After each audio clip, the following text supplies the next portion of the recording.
बहराइच से बड़ी खबर आपको बता दें, बुलडोजर एक्शन को लेकर सुप्रीम कोर्ट में अर्जी दायर की गई है। मुलजिमीन ने यूपी सरकार पर इल्जाम लगाया, यूपी सरकार बदले की नीयत से कार्रवाई कर रही है। बुलडोजर पर सुप्रीम कोर्ट की गाइडलाइंस का हवाला दिया गया है।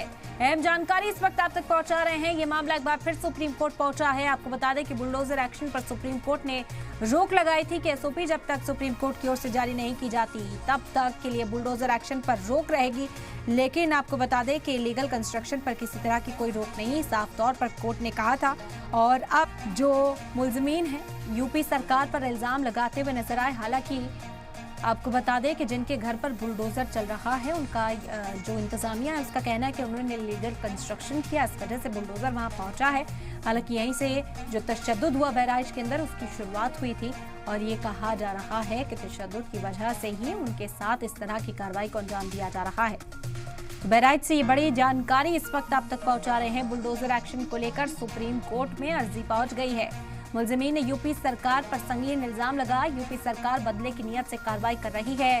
बुलडोजर पर सुप्रीम कोर्ट की गाइडलाइंस का हवाला भी दिया है कि सुप्रीम कोर्ट ने जब सरकार को ये आदेश दिए थे कि बुलडोजर ना चलाया जाए, किसी भी मुलजिमीन चाहे वो किसी भी गुनाह में मुलविस हो उसे सजा कानून के तहत ही दी जाएगी, आइन के तहत ही दी जाएगी और बुलडोजर एक्शन किसी के भी खिलाफ नहीं लिया जाएगा किसी मुलजिम के लिए।